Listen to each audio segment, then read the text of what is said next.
We are live. Welcome back, ladies and gentlemen. I am your host, Blake Ruffino. This is Are You Serious Sports? We hope that you guys are making it a good one. We know that we are as well. Huge show in store for you tonight. In case you missed it or you are just tuning into the show, you hadn't been really scrolling social media, about 20 minutes ago, we got some massive news that hit the time waves.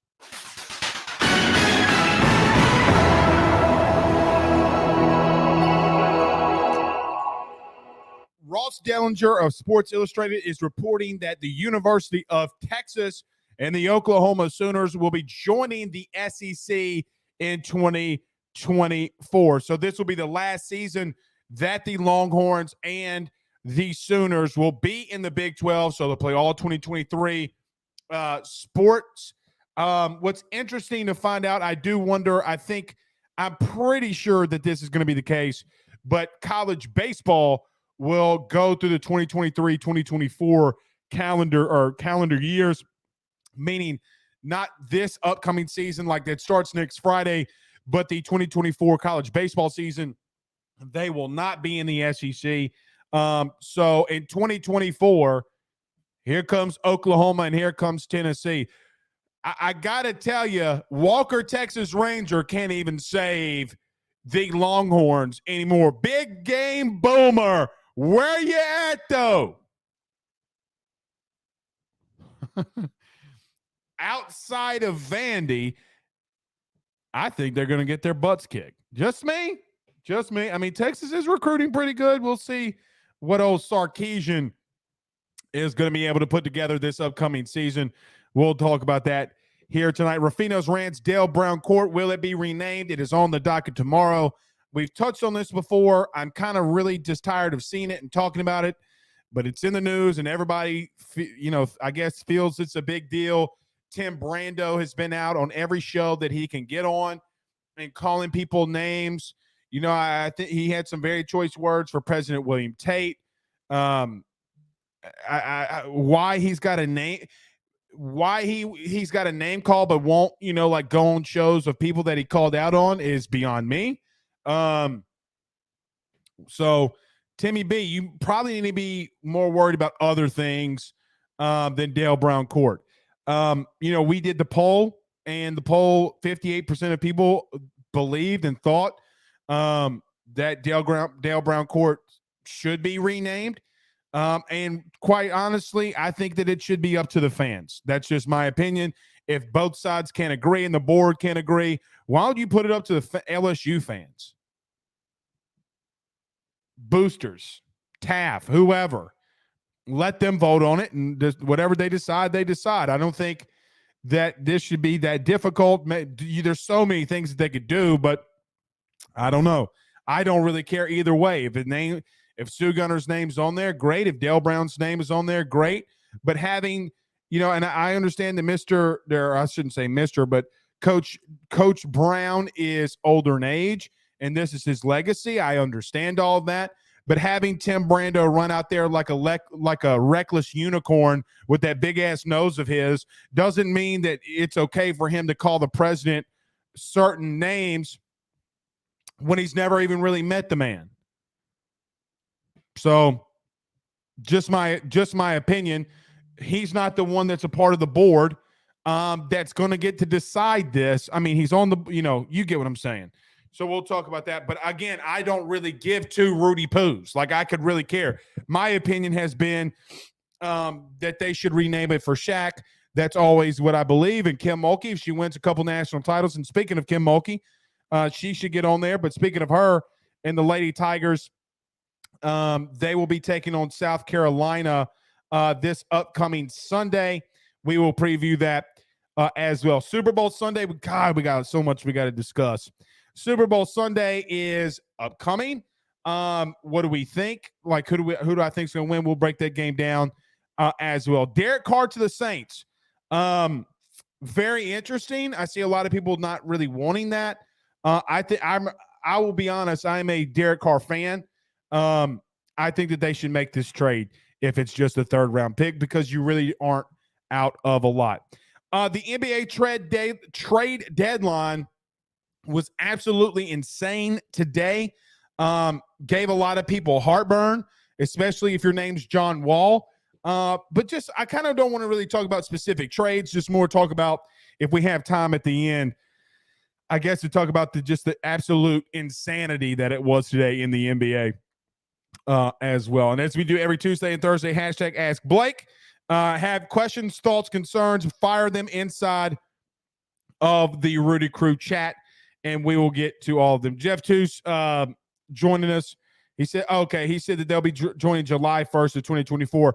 Jeff, that's what I thought. And just because some people would probably get misunderstood when you say that they are going to be joining in 2024,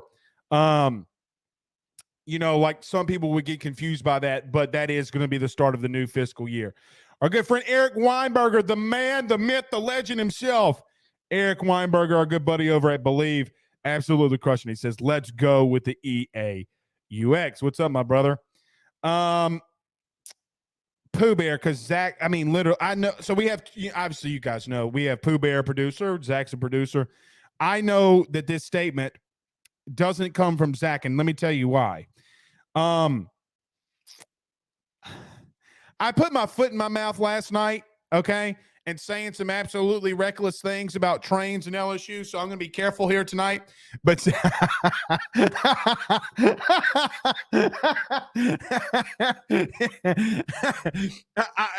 but Zach's not even old. Zach wasn't even born when Dale Brown retired.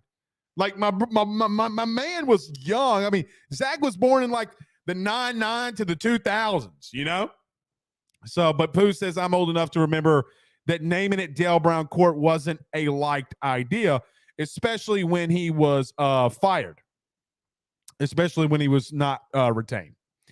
97. Okay. I was making out with my first girl in 1997, believe it or not. Yeah. It's the best 5 minutes of my life. Worst 7 minutes of hers. I'll let you do the math on that.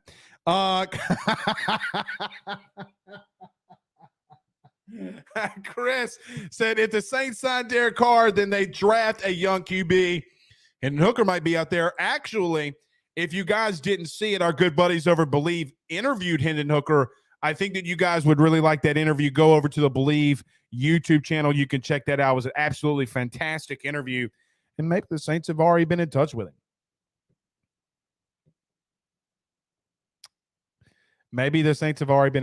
So we'll see.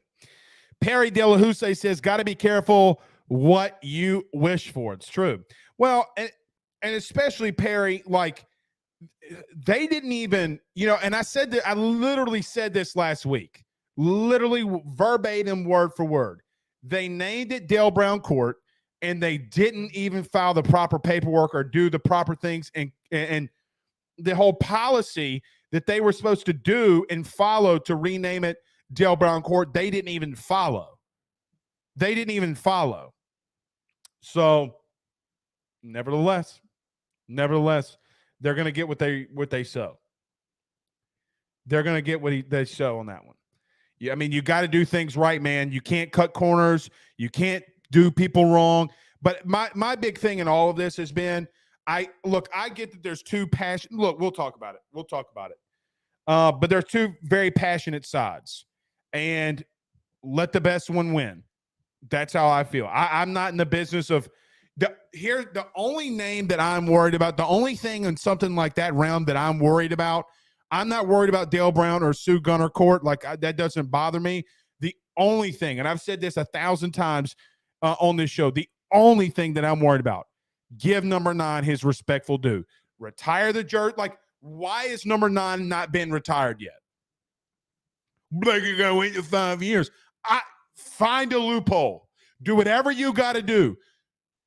No one on that jersey should be retired. That man should have more than a statue. Make it Joe Burrow Field, because I promise you, the likelihood of somebody scoring 65 touchdowns in a season again at quarterback in the SEC is highly unlikely. Joe Burrow is daddy in the Bayou. Give the man his right due, and then you know, what's so crazy is everybody's so worried about the court and not worried about Joe. Last time I checked, Joe has more hardware than Dale Brown does or Sue Gunner.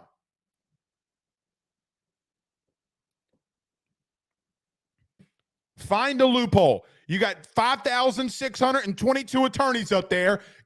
Make them do their jobs and find a loophole to get that man a statue before 5 years. And I don't even know why it's 5 years. Hell, Baker Mayfield's crusty ass got a statue after he won a Heisman. When he's out there, you know, on the sidelines dancing and grabbing his crotch. His small little wee-wee. That man's got a freaking statue out front of Oklahoma Stadium. Getting me riled up. Look what you did, Pooh.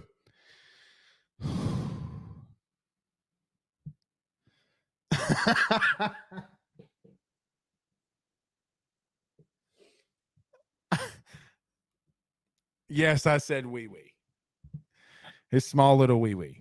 I was thinking about Zach being born in 1997, which made me think that, you know, he probably still used that kind of verbiage. Brandon Reese says, we as Saints fans can't afford to get picky about quarterbacks at this point. Who else can we go get besides Lamar Jackson and Justin Fields? Well, you're not getting Justin Fields. You're not getting Justin Fields. Not this year, you're not. I mean, unless you trade the house. Unless you trade the house for him, you know. So, yeah. All right. Let's get this thing rolling. Everybody do us a favor by hitting the like and share. So many of you listening to us live right now on Facebook. Do us a favor by hitting the like and share. Share to all of those social media groups, all to those social media pages, your own pages.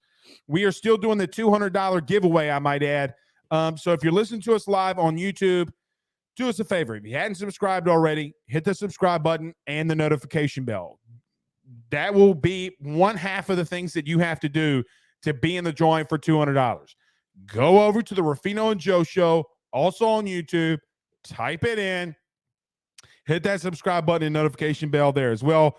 And a big shout out to our good friends over at XM Radio, TuneIn app, and wherever you listen to podcasts. All right, guys, let's take a quick break. Ruffino's Rants, Texas, and Oklahoma coming to the SEC. We talk about it next. BetOnline is the fastest and easiest way for you to wager on all of your favorite sports, contests, events with the first-to-market odds and lines. Find reviews for all the news for each league, including Major League Baseball, NFL, NBA, NHL, combat sports, college sports, esports, and even golf.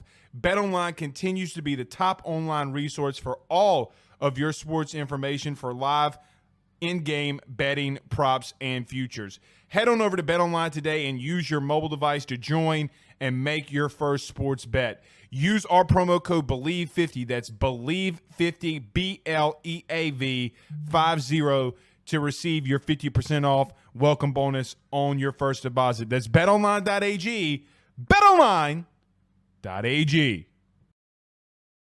With over 65 years of experience, nobody is better equipped to service in your vehicle than GM Vardo & Sons. RV repair, big rig overhauls, motorhome chassis, routine maintenance, tire rotations, tire sales.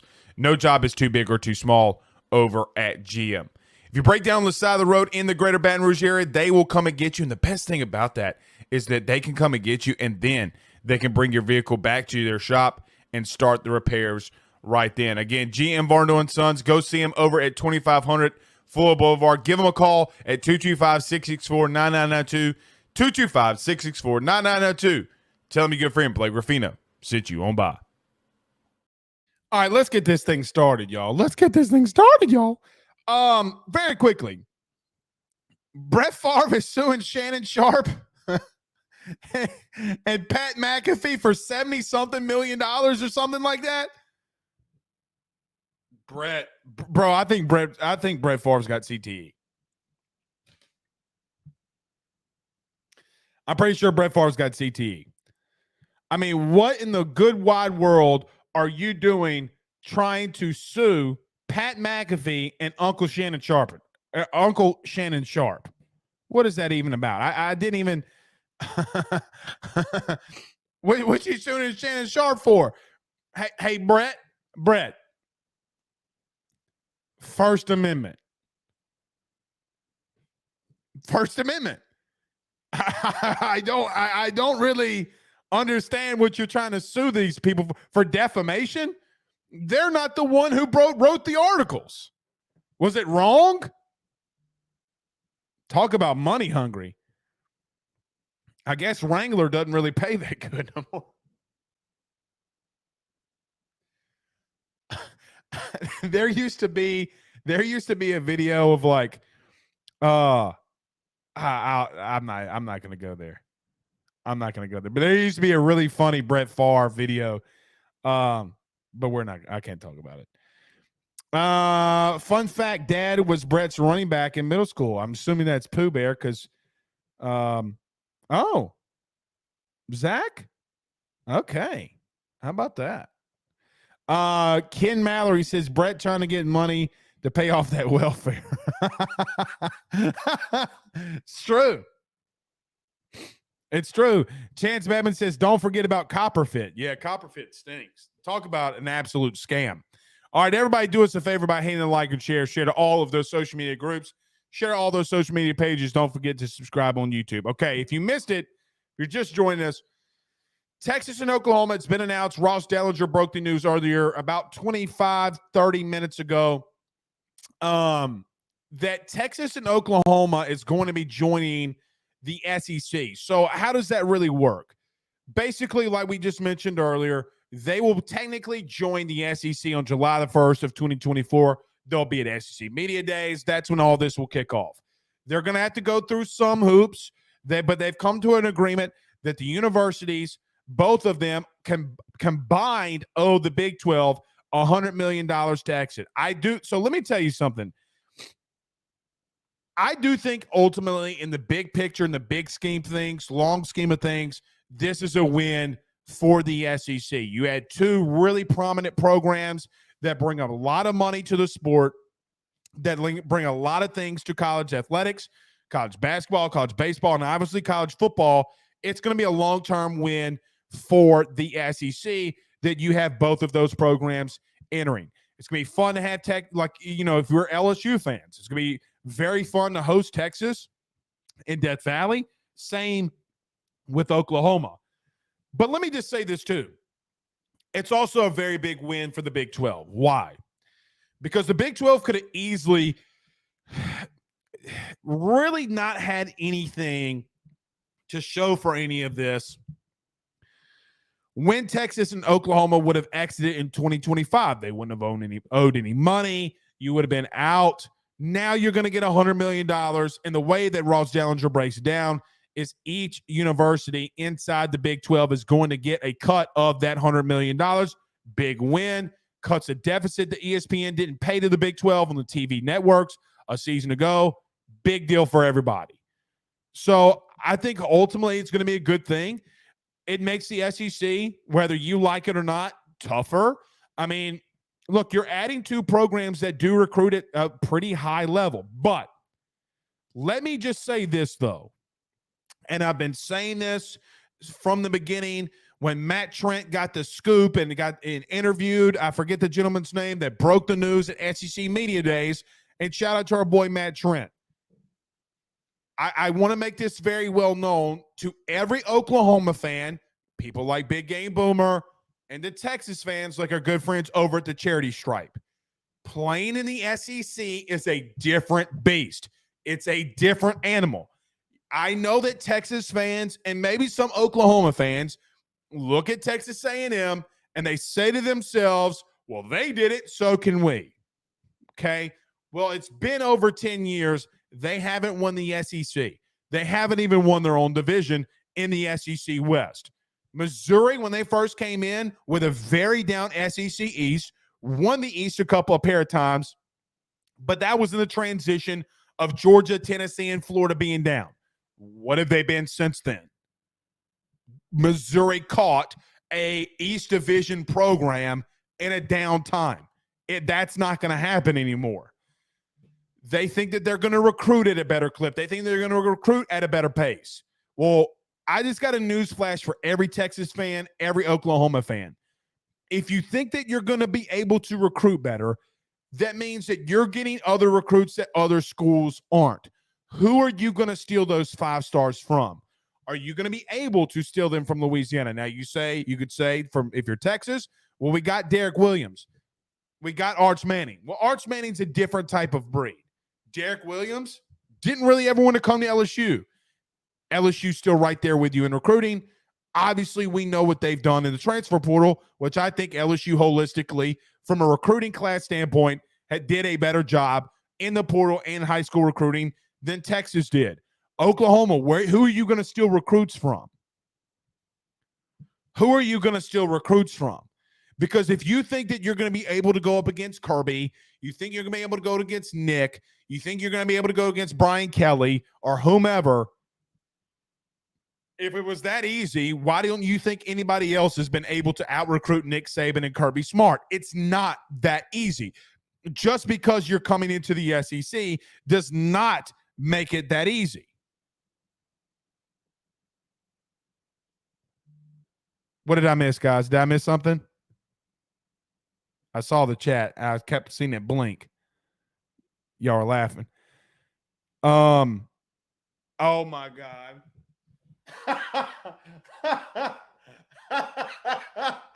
Pooh Bear said my daddy wasn't allowed in Brit school.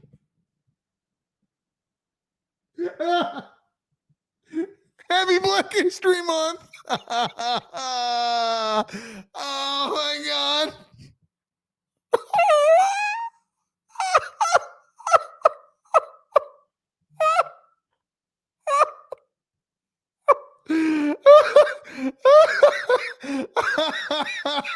Oh shit.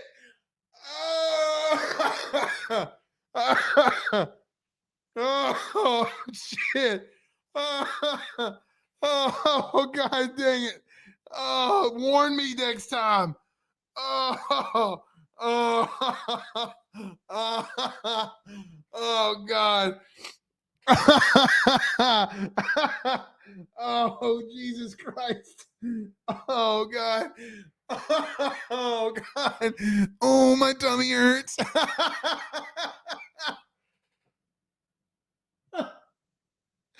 Pooh, you can't say stuff like that.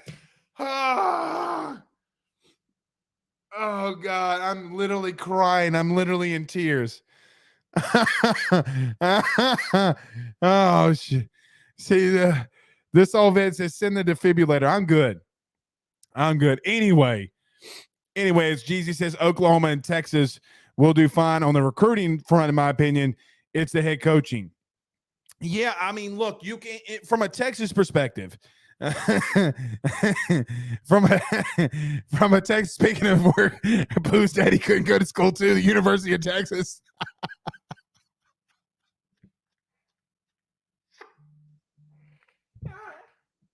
All right.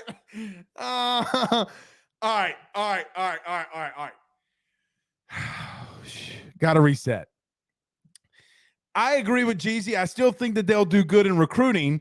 But you got to get to a point where, like, where are they going to, like, if they're going to do better, where are they going to do better? Where are they going to steal the 5 stars from? Where are they going to get the more recruits to have better classes? Texas sits in the number 5 overall class, or number 4 overall class, excuse me. Where are they going to get better? I think it's smart from a Texas and Oklahoma standpoint, from a revenue aspiration and all those different things. But I think from the bottom, I think that Texas and Oklahoma coming in here, maybe they can make a playoff because the playoff is expanding. But them thinking that they have a chance to come into the SEC and run things is a joke. When's the last time that Texas won the Big 12 back-to-back years, or competed for the Big 12 and back-to-back years? It's not been something that they've been extremely good at. My logic is, if you can't win the Big 12 consistently, if you're Texas, then what makes you think you're going to come in the best conference in the country and do so? Now, Oklahoma is starting to rebuild. And I will be truthful, from a football standpoint, I do have more worries because of the consistency that Oklahoma has had. But if you can't recruit the dudes up front, if you're not able to recruit the defensive line, the offensive linemen to compete in this league, you're not going to do well. Ask your buddies at Texas A&M.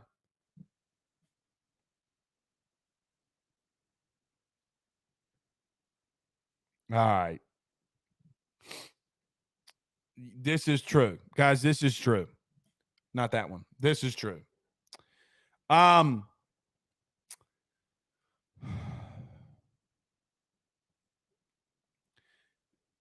Let me just say this very quickly, just for everybody listening on. Oh, God. Everybody listening. I'm not going to talk about it. I think that his opinion is his opinion. This is something that's been out there for a while now. But Perry Dillahuse says, Blake, did Brian Kelly file for divorce? Yes. Guys, this has been you. Let me just say this. You won the West while this was going on. Okay? Just relax. So, yeah, there are some media people, going to, running that. It is true. It is true. And WBRZ is reporting it. And I'm just going to tell you, let me just tell you this.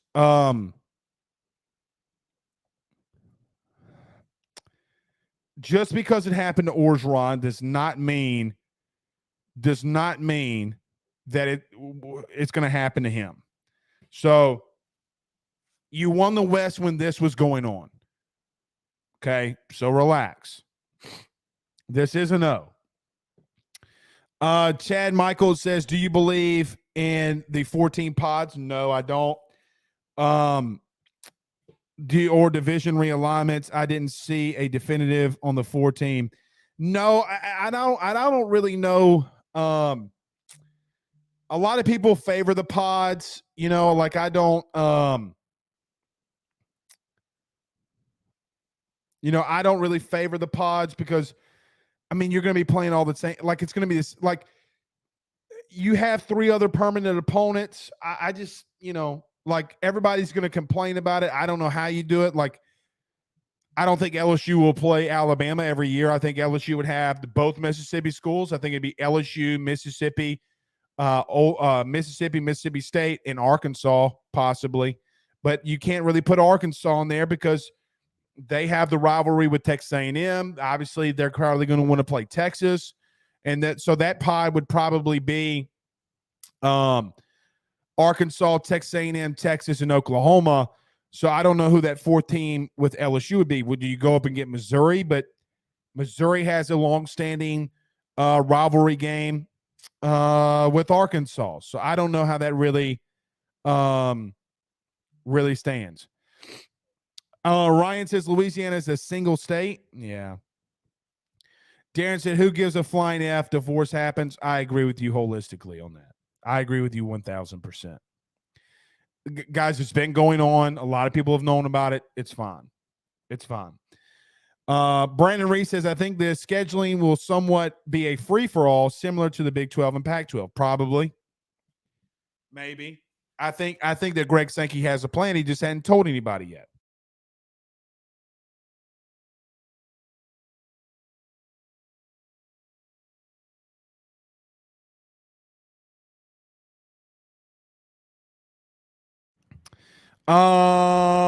Terry says BK got a piece of that Southern hospitality. Man, y'all calm down. Jamie Thornberry says I'm not for the pods. I'm really not either. Chance Babin, the SEC will screw up schedule to keep idiotic rivalries alive. Probably, but the rivalry. See, the thing that LSU fans I don't think fully understand sometimes. Guys, Auburn and Alabama want to play each other. They don't like each other. I think that over time, I mean, especially Texas and Oklahoma, they definitely want to play each other each and every year. Do you just give one permanent opponent or 2 permanent opponents? But if you do that, then it's essentially doing 3-team pods because you have 2 permanent opponents. I don't know how they're going to structure it. I don't really have an opinion on the matter. But we'll see. But bottom line for me is, I just don't think that this is going to be the move that Texas and Oklahoma thinks that it's going to be. So yeah. TJ complaining that I missed his question. I don't see anyone. All right, he says, #ask Blake. I don't know if you've talked about this or not, but what if you take the only SEC using a 10-run rule in baseball conference games? Let me reread that.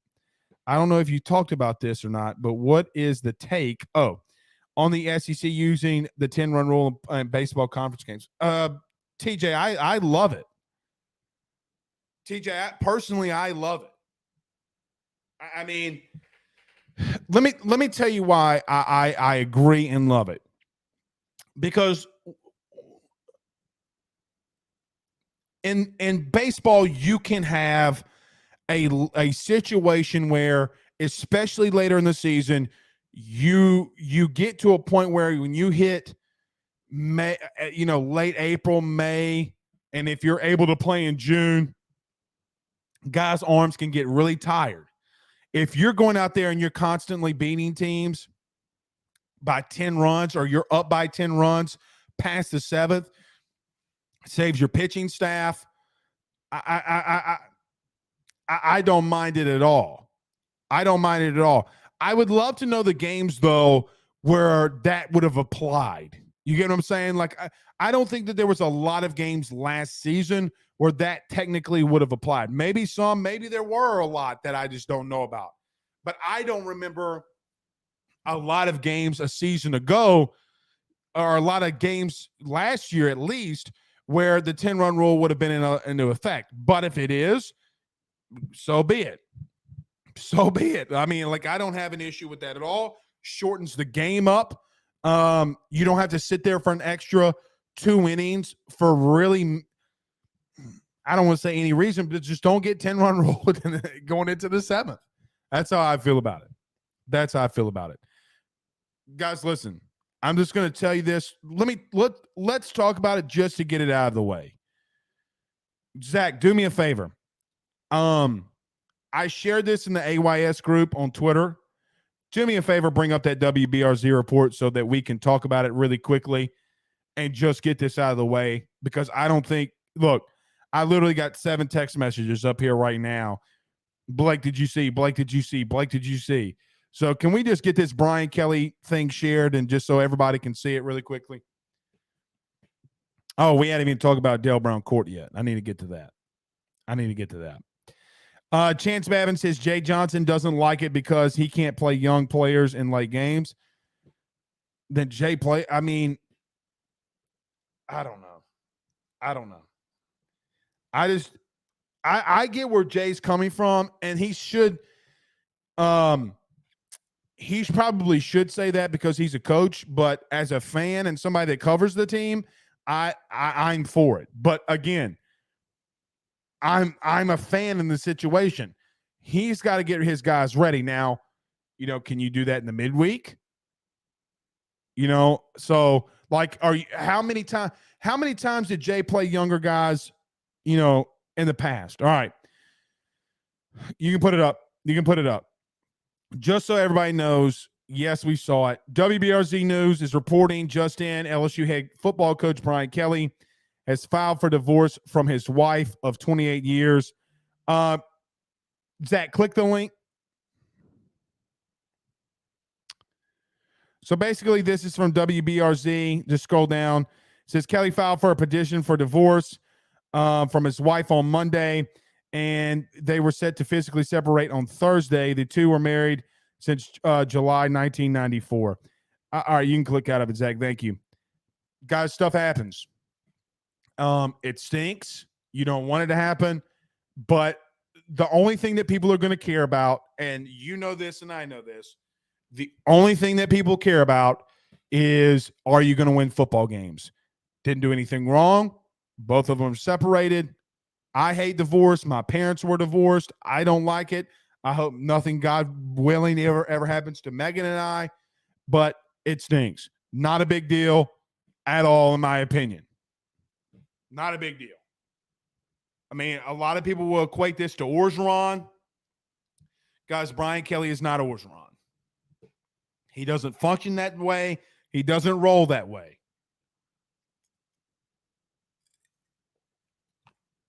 He just doesn't roll that way. So you didn't realize it. You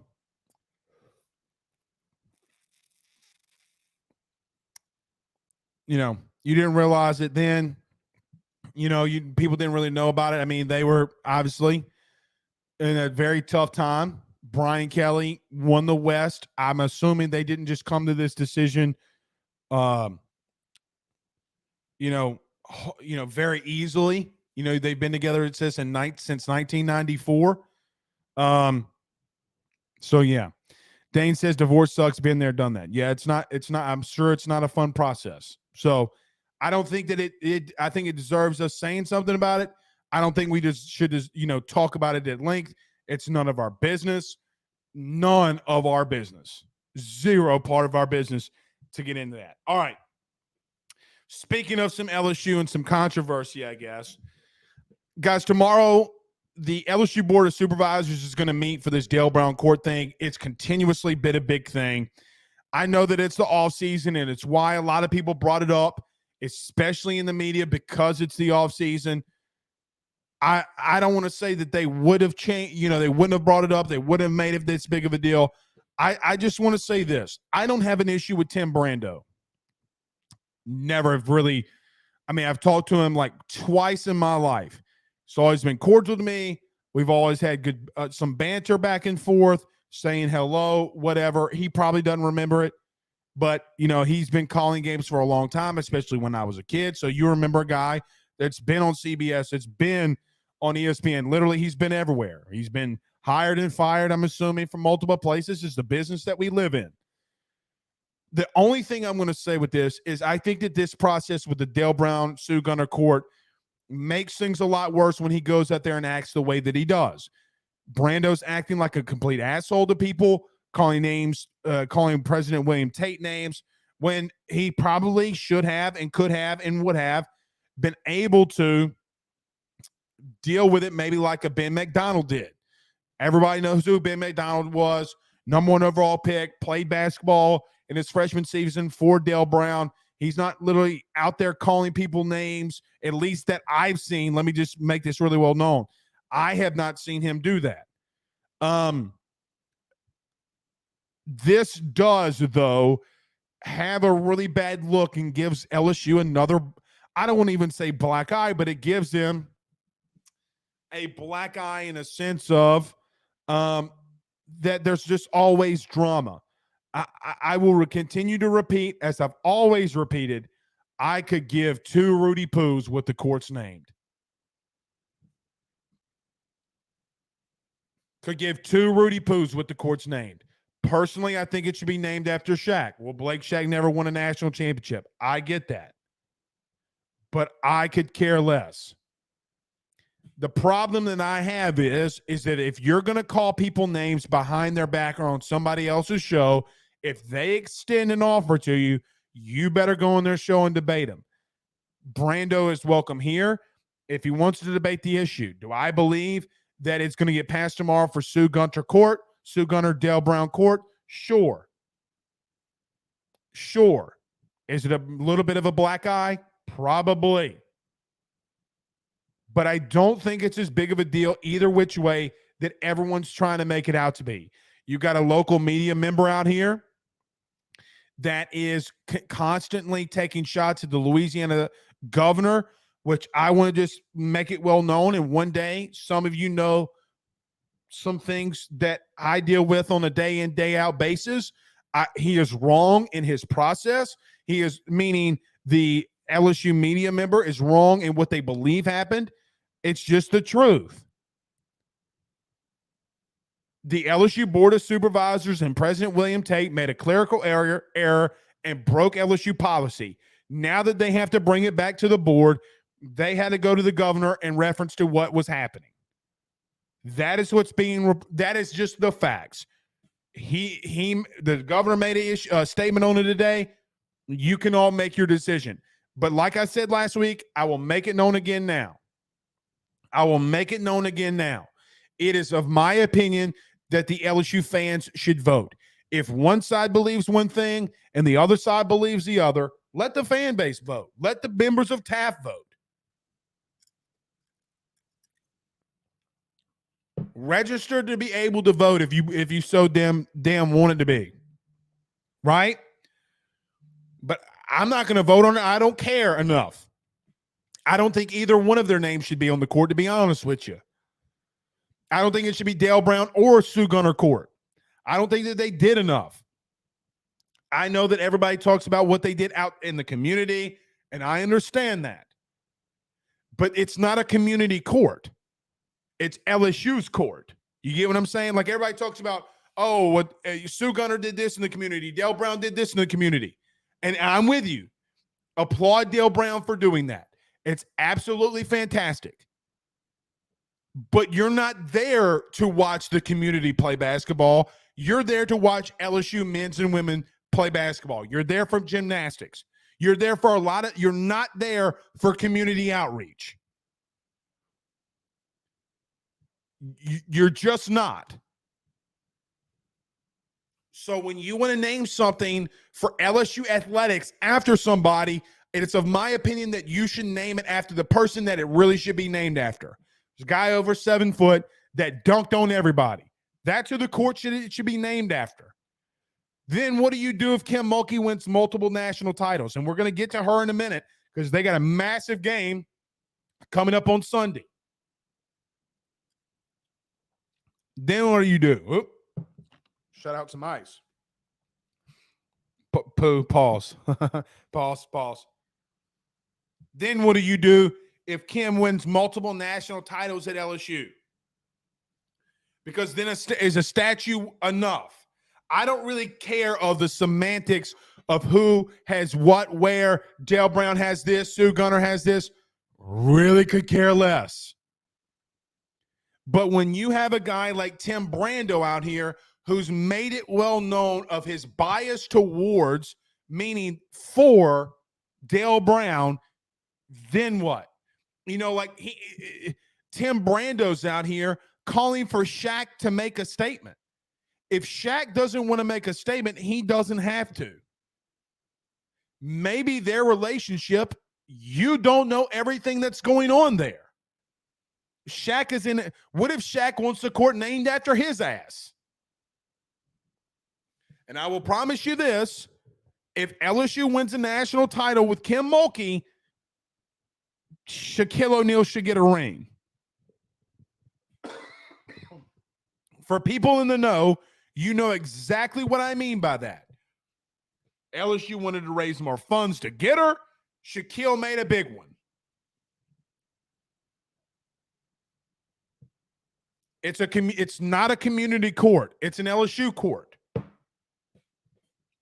I'm of the personal opinion that you should name it Joe Burrow BDJ football field. Name it whatever you want. I really could care less. Jordan Haydad says Dale got Shaq to LSU. So what? Ed Orgeron got Joe Burrow to LSU. You're going to name it Ed Orgeron Stadium? Ed Orgeron Field?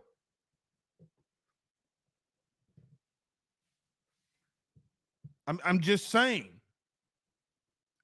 I'm old enough, and Pooh says this kind of saying all the time.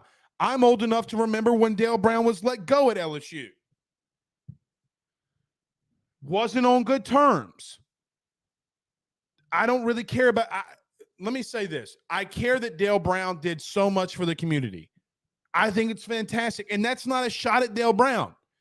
It's not a shot at Sue Gunner. I just don't understand why this is such a big deal. I will also say this, and probably the most political thing, since this week has had politics thrown in it, the most political thing that I would say is this. To people like Brando, when you go out there and you say something about the generation below you, like millennials, and you say that millennials live a life and do things the wrong way. Well, we're learning what we need to do from you. And you've done this in the wrong way. Brando has complained about a lot of things, especially politically, calling people yellow dog Democrats. I've been in the business, Big Daddy, and you better look up what that term really means. But calling people names is not going to get you nowhere. And I challenge Brando to come on here and why he thinks that on just this point, he can talk about LSU. You're not here for anything else other than to stir shit. Because what do shit stirrers do? They stir the pot. And Tim Brando's got the biggest paddle in Louisiana.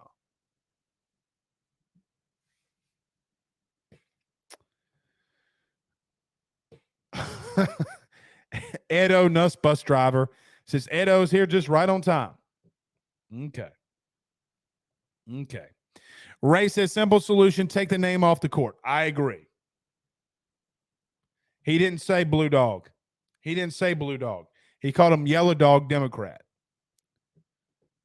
Word for word, Chance. He called his verbiage. I understand. He said blue dog. He called him a yellow dog Democrat. Chance Babin says Dale Brown won 448 games in 2 Final Fours and made men's basketball relevant in the state. And then,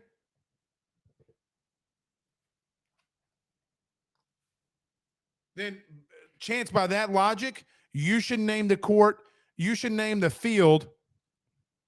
You should legitimately name the field after Ed Orgeron or Nick Saban. Charlie McClendon, which it's the Charlie McClendon practice facility.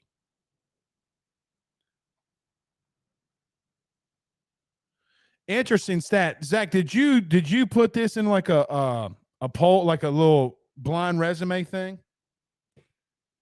Okay. I'm going to bring you up after the break and you're going to rattle this stat off, okay? So prepare your vocal cords. Prepare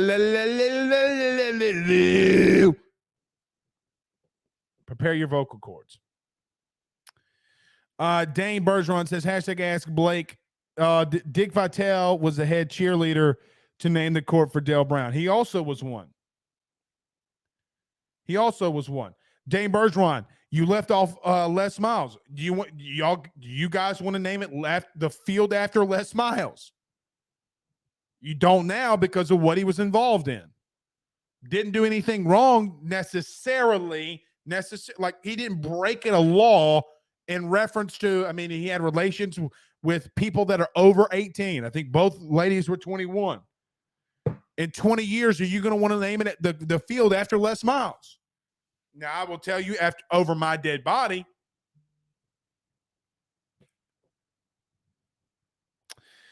Paul says, what Dale did for basketball is way beyond anything in LSU football history. Is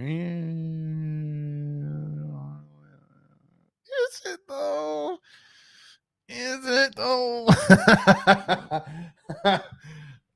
though? Again, it's not a community field. Then you have the same issue if Kim wins a couple. But I get what you're saying. Brian Champagne says he didn't win a national title, so his name shouldn't be on the court. We'll see. All right, we got some more LSU stuff. We got some Super Bowl. We got LSU women's basketball to talk about. Zach's going to give you an interesting stat on the Lady Tigers coming out of the break. I think it's a pretty good one. And we got to get to Derek Carr. We'll talk about Derek Carr to end the show, possibly going to the Saints. Let me talk about my good friends over, though. Talking about my friends, though, over at Wham Electric. Wham Electric are your licensed electrical contractors. Give them a call today at 985-241-8059. That's 985-241-8059. I got to tell you, man, having a generator at our home is so much at least for me and my wife, Megan, having a peace of mind. Call them today. You have any type of residential electrical needs, they will get to all of them. If you want, especially if you're in the North Shore, you want a generator, they can come and install one of those as well.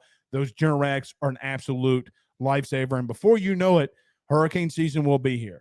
All right, so let's do this, Zach. Let's talk about our good friends over at Gramco, thegramco.com. Zach is going to come back with us. He's going to give you an interesting stat. Lady Tigers got some stats on South Carolina Gamecocks. Guys, I've got to talk to you about our good friends over at Gramco. They are the Delta 8 company based out of the state of Florida. They're founded by college football junkies just like you and I am not sure if you're familiar with Delta 8, but you need to be. Gramco is the absolute leader in this field, and they have phenomenal products that I just need to tell you about. First off is the Wake and Bake coffee that is absolutely spectacular. The gummies are as well, as they're the best in the market. So go to thegramco.com right now and use the promo code AYS25. That's thegramco.com, AYS25 promo code to get 25% off of your order. Jump on this fast as it is perfect for holidays, anniversaries, and everyday use. Gramco is hemp-derived and completely legal inside of the state of Louisiana. No medical card is needed, and shipping is very discreet. You must be 21 years older to order. Again, that's thegramco.com. Use that promo code AYS25. We're back.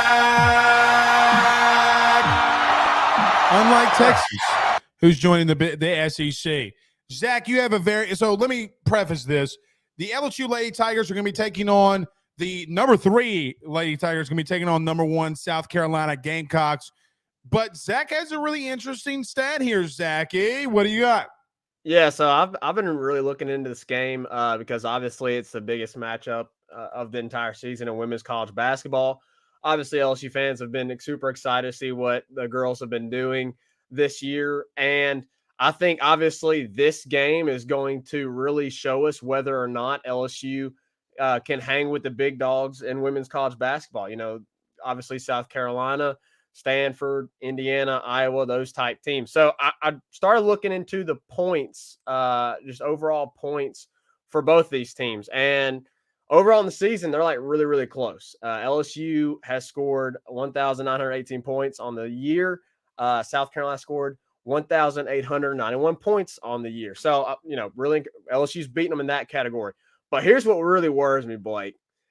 South Carolina's bench has put up 900 points this season in total, and LSU's bench has only put up 437.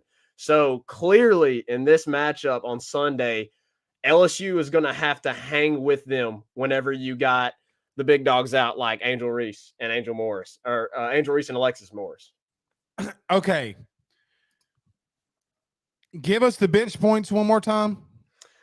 So South Carolina is outscoring LSU's bench overall on the season by 463 points. But on the flip side, as I said, LSU's outscoring South Carolina in total this season.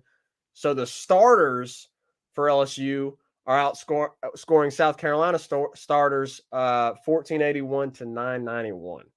So really got two sides. That's really worrisome in a way, though, Zach, because that means that South Carolina is deeper than LSU is. For sure. Okay. For sure. And when I first looked at this, I started looking at the games and comparing, LSU averages around 87 points per game. South Carolina averages around 82 points per game.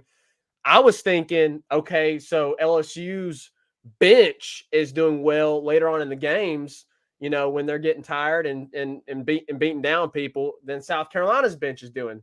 So I was thinking we're deeper. Then you look into it and you're like, oh no, our starters are the ones that are doing all of the work, and South Carolina's bench is really putting forth a lot of their points. It's going to be a good game. We'll see, but I think that the bench points are going to be a big deal. South Carolina's a deeper team.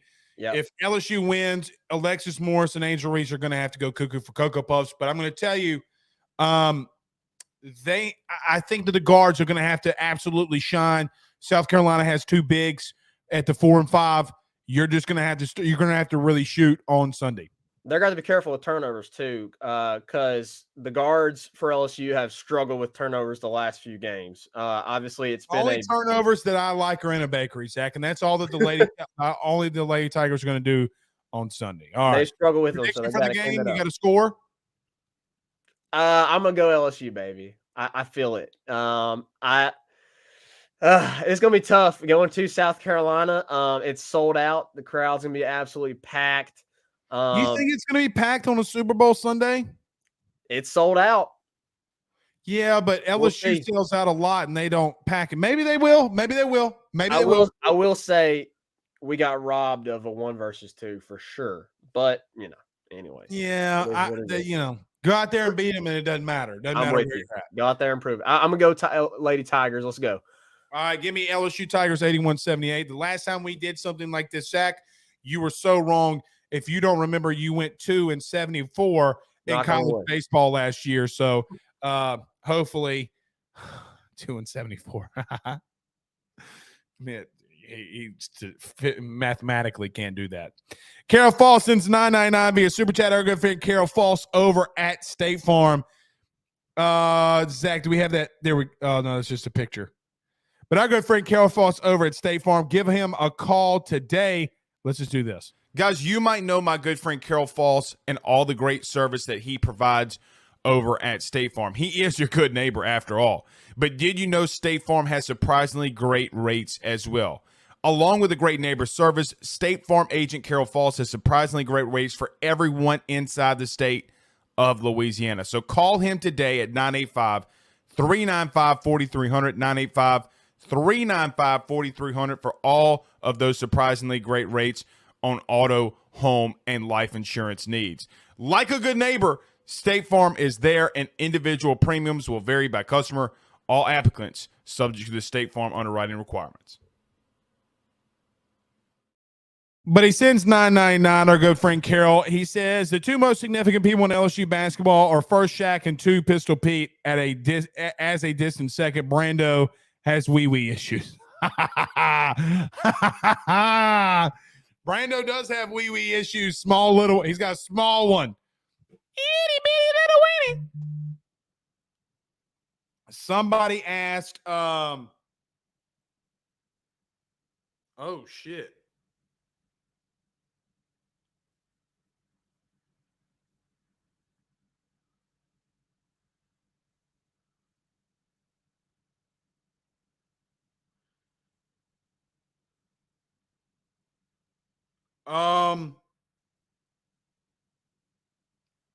We have a controversy on our hands.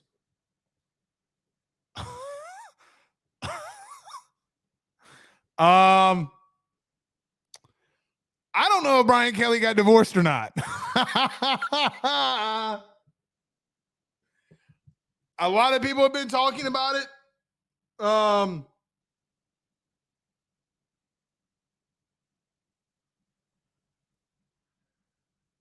I have no idea what's going on. This is awkward for some.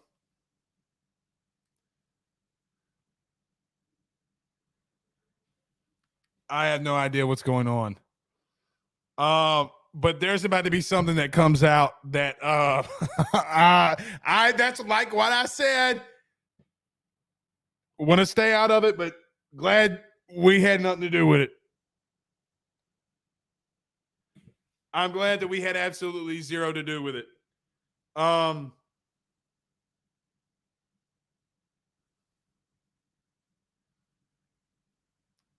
my God. Oh my God. I don't know. I mean, I guess maybe I don't know. All right, let's move on. I think the Lady Tigers can possibly win. It's going to be really tough. I would be a little shocked if they pull it off. Listen, Super Bowl Sunday. I've talked about this a little bit. I think I'm going to roll with the Eagles, man. I'm pretty sure I'm going to roll with the Eagles. I just like the way that Philadelphia runs the football, but the only reason I'm so skeptic about all of that is, man, they just got Patrick Mahomes. And I like Patrick Mahomes more than I like Jalen Hurts. Does Jalen Hurts come out there with ice in his veins? Or is he going to be rattled? We'll see. In reference this old vet, it would seem as if Brian Kelly's camp is saying that it's fake news. So, I'm just going to – I mean, there was a lot of people talking about it over the last couple of days. So, yeah, I don't know. No idea what's going on. Brandon Reese says the Chiefs better be able to protect Mahomes. That's really true. That's very true. James Fortenberry says he is the best ball handler and passer of all time. Talking about Pete. Yeah, I mean, talking about Pistol Pete. That's true. That's true. Very true. But I agree with that on Patrick Mahomes. They're going to have to protect him. How's his ankle doing? We'll have to wait and see. Last but not least, and we'll talk about this more probably in depth, Derek Carr has been visiting the New Orleans Saints over the last couple of days. Very much wine and dine from Dennis Allen. I know a lot of people don't want the Saints to trade for Derek Carr. I am of the opinion you should. If the Raiders are just asking for a third, now I know that you got to take on his contract and things like that, but Derek Carr would be the best quarterback in that room. Possibly, if you're going to go with Derek Carr, maybe you move on from Taysom Hill. Maybe you could send him to Denver for a third-round pick and then trade it to the Raiders. I don't know how you want to move that, but I just think if you go after a guy like Derek Carr, I don't know if there's a lot of reasons to keep on to Taysom Hill. Now, that's from a quarterback's position. Taysom Hill is still a very lucrative weapon that you can use. You can use him in multiple spots, tight end, quarterback, running back, whatever you want to do. Maybe you hold on to him. Look, Derek Carr has not, at a lot of times, lit up the scoreboard necessarily. I just like him as a leader. I think he needs better weapons. I know that he had Devontae Adams last year. His O-line has been putrid. He's had some weapons, but he's been in a lot of different systems. The Raiders are not known to being a winning program, and neither are the Saints. But I think it would be good to be able to I know that it'd be good to be able to at least